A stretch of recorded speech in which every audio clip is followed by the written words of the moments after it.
Important disclaimer: this podcast may contain content, language, and discussions that could be unsuitable for certain audiences. Listener discretion is advised. The views and opinions expressed by the hosts and guests are their own and do not necessarily reflect the views of the podcast platform. Parental guidance is recommended. Additionally, please be aware that this episode includes discussions about violence against women and children.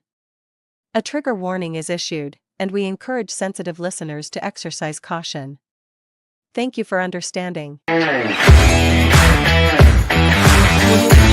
Welcome to our 18-day campaign to end violence against women. This is jointly presented by 𝐂𝐚𝐦𝐩𝐚𝐢𝐠𝐧 Multipurpose Cooperative and NATCO Network's Gender and Development Committee. This is your presenter, Atty. Ventosa, isa pong Davao lawyer, cooperative officer, a member of the board of directors of the 𝐂𝐚𝐦𝐩𝐚𝐢𝐠𝐧 Multipurpose Cooperative, and the vice chairperson and the Mindanao representative of NATCO Network's Gender and Development Committee. So we now go to Republic Act 7610.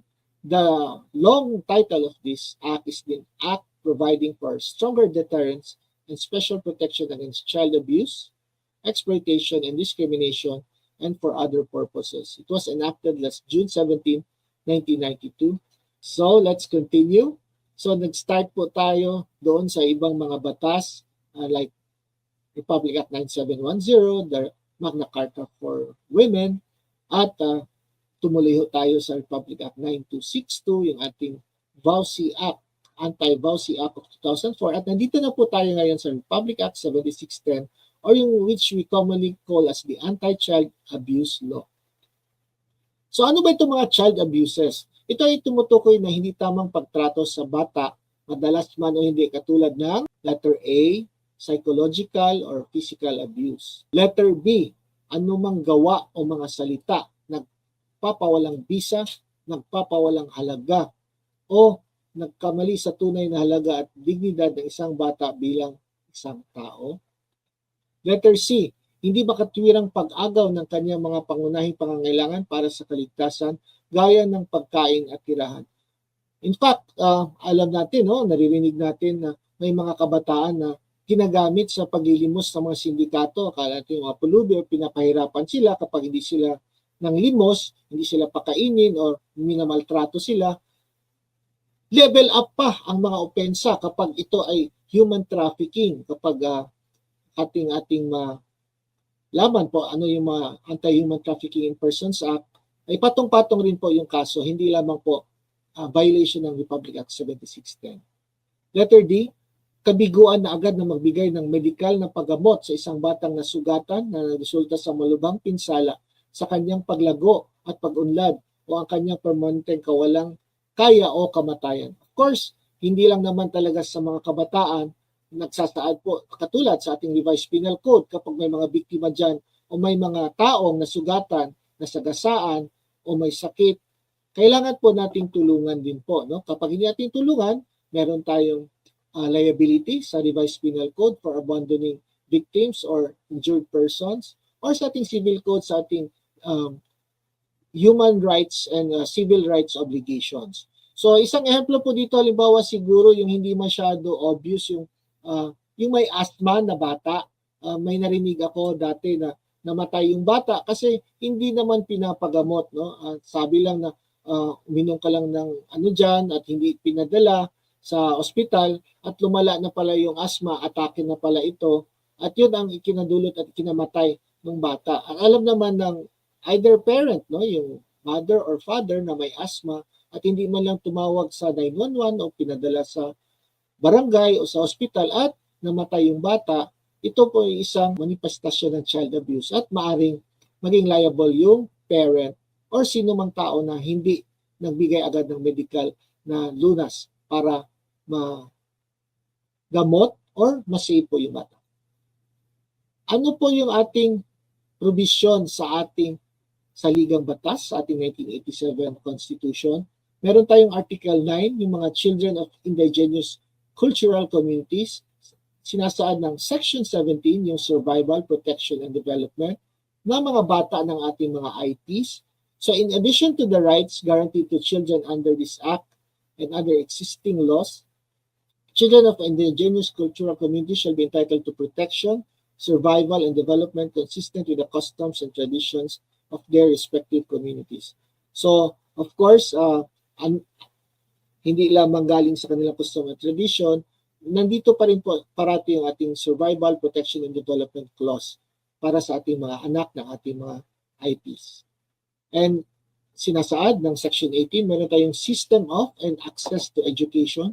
The Department of Education, Culture, and Sports, na ngayon po ay DepEd na, shall develop and institute an alternative system of education for children of indigenous cultural communities, which culture-specific and relevant to the needs of an existing situation in their communities. The Department of Education, Culture, and Sports, DepEd na po ngayon, shall also accredit and support non-formal but functional indigenous educational programs conducted by non-governmental organizations inside communities. Dito po sa Davao City, ang Silangan Multipurpose Cooperative po, kasama po yung ibang mga private companies and other civic organizations katulad po ng Davao Light and Power Company, yung Freemasons, yung pong Davis Paints, ay nagtulong-tulong upang ayos po, no? Meron pong homeschool doon sa District 3 sa may bukid na ng portion dito sa Mindanao at nagkaroon ng mga classrooms, tirahan at iba pang mga pasilidad yung ating mga children of indigenous cultural communities at maraming salamat po sa mga sponsors na yon. At ito po ay manifestasyon na kapag nagtulong-tulong ang private sector at government sector ay pwede nating i-uplift yung ating education and standard of living ng ating children of indigenous cultural communities.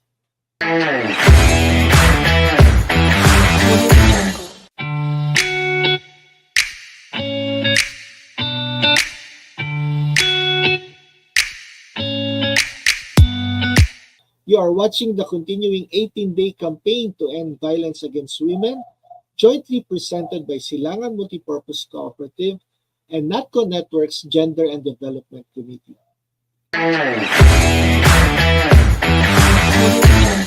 And sa Section 19 po, nakasaad po doon yung sa health and nutrition na dapat po the delivery of basic social services and in health and nutrition to children of indigenous cultural communities shall be given priority by all government agencies concerned. Hospitals and other health institutions shall ensure that children of indigenous cultural communities are given equal attention in the provision of health nutrition services to children of indigenous cultural communities. Indigenous health practices shall be respected and recognized. So hindi po din dapat siguro i-discriminate, sabi dito, no, katulad ng sa tinatawag natin na tuob, kung ano pa ba yung kanilang mga indigenous health practices, basta hindi lang naman siguro din obviously na nakakasakit sa mga or nakakapinsala sa health ng mga. Meron din sila po mga herbal medicine. So we will complement the traditional and medical and scientific remedies for health and nutrition of our children of indigenous cultural communities. Ayan, and last, Section 20, discrimination. Children of indigenous cultural communities shall not be subjected to all forms of discrimination. Any person who discriminates against children of indigenous cultural communities shall suffer a penalty of arresto mayor in its maximum period and a fine of not less than 5,000 pesos nor more than 10,000 pesos. So, minsan po, no, yung ating mga kapatid na mga indigenous children, yung badyaw, no, dapat daw tawag sa kanila good jaw na kasi hindi naman talaga sila bad. Bakit ho ba sila ito ngayon malapit na magpapasko, bumababa galing sa bukid at pumupunta sa syudad, manilimos. So I think kailangan din sigurong i-address po ito ng ating government. Hindi lamang yung ipapatupad agad yung anti-mendicancy law, bawal magbigay ng mga abuloy or gifts para sa mga bata, pero doon pa lang sa kabukiran, doon sila pumunta at bigyan nila ng human needs, no? Hindi lamang kapag Pasko, maybe all the year round. Ang dami-dami namang budget po ng ating gobyerno. And alam ko, marami din po dyan ating mga kasamahan sa cooperative sector na nagtutulong-tulong din po. Ayan, so that is our Magna Carta of Women and Other Related Laws. So this has been our 18-day campaign to end violence against women on November 25 to December 12, 2024. At tayo ay nag-discuss about the frequently asked questions of Republic Act 9710 or Magna Carta of Women and relation to Republic Act 9262 and RA 7610. So this has been your presenter and host, Atty. Blue Ventosa of Silangan Multipurpose Cooperative. See you next time. Bye-bye.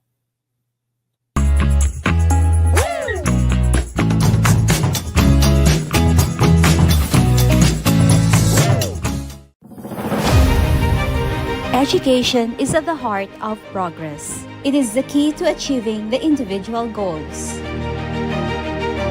and the driver for sustainable development.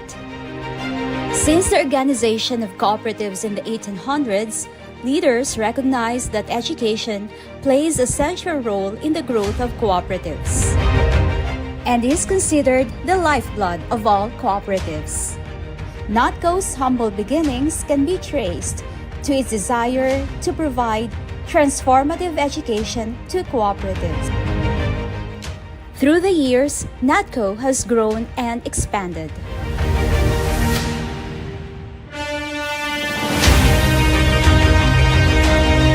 It chartered new paths, forged new partnerships, and embraced a more inclusive and holistic development approach. Amid the changes, it remained true to its core and steadfast in its belief that education is the primary driver of sustainable development and the future of cooperatives. As it enters a new era of cooperative development, 𝐂𝐚𝐻𝐾o continues to seize opportunities in order to serve our members better. 𝐂𝐚𝐻𝐾o is proud to present the new face of cooperative education, stronger, wider, and even more connected. The Cooperative Academy of 𝐂𝐚𝐻𝐾o Network, formerly known as the Education Training and Consultancy Group, 𝐶AN represents the new era of cooperative education, learning that is grounded on the unique experiences of co-ops and strengthened by its local and global perspectives.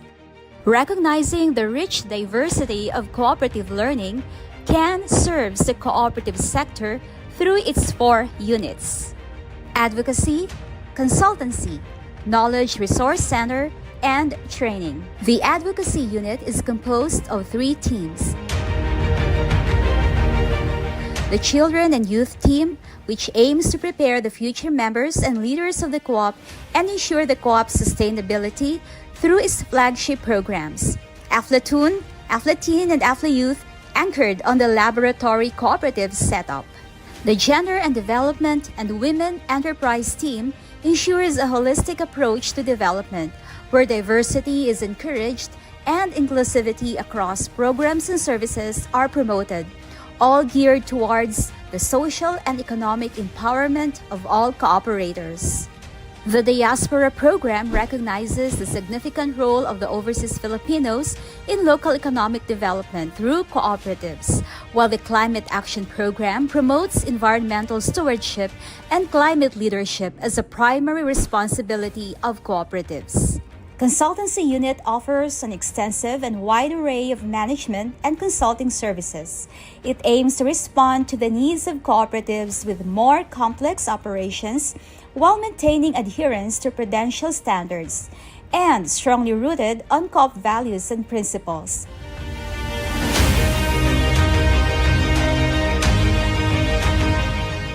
The unit provides interventions and coaching in the fields of strategic planning, finance and accounting, credit risk management, marketing and sales, human resources and administration, member relations and development, and business development services.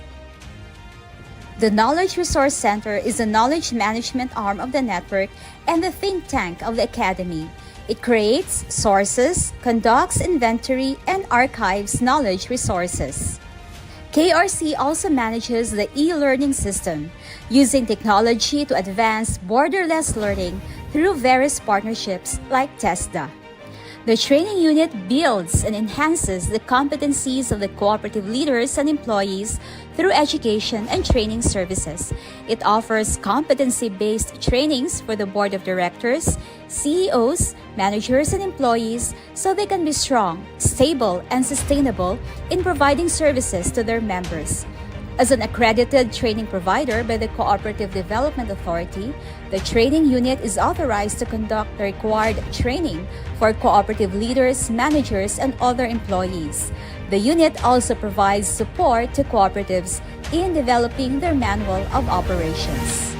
This 2024 and in the coming years, 𝐂𝐚 will embark on a journey of transformation and innovation, unveiling a series of major initiatives to elevate its services and impact within the NATCO network.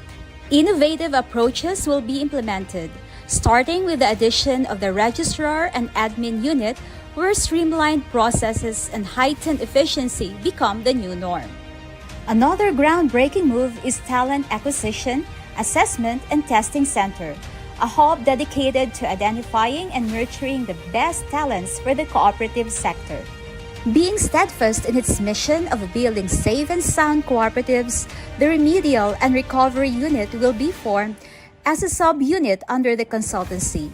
This unit will take on the crucial role of rehabilitation and restoration, offering support and guidance to cooperatives facing challenges, emphasizing recovery and resilience. To enhance the knowledge management and sharing system and standardize the learning materials and resources, a comprehensive service catalog will be developed. This will provide a reliable and comprehensive source for cooperatives seeking guidance and information. Recognizing the importance of continuous learning, 𝐂𝐚 will invest in faculty development, ensuring that educators within the cooperative sector are equipped with the latest knowledge and teaching methodologies. To foster expertise and collaboration, 𝐂𝐚 will initiate the development of expert circles. In addition to the Managers Club, Co-op HR and Loan Officer circles will be formed. These circles will provide platforms for professionals to share insights and best practices. To provide a broader perspective and enhance the global competitiveness of cooperatives, 𝐂𝐚 will strengthen its local and global reach through strategic partnerships with the prominent local educational institutions as well as international learning institutes and organizations. To recognize partnerships and collaboration as a driver for development, 𝐂𝐚 will introduce its recognition and awards program that will further build and sustain partnerships. With its various initiatives for 2024 and beyond, 𝐂𝐚 endeavors a holistic and forward-thinking approach to cooperative development, encompassing organizational restructuring, knowledge standardization, global partnerships, and relentless commitment to excellence and sustainability. Now and in the future, it commits to foster a culture of continuous learning, development, and knowledge creation in the cooperative sector, ensuring the growth and sustainability of cooperatives across the country, where every co-op member is living a quality life and is happy.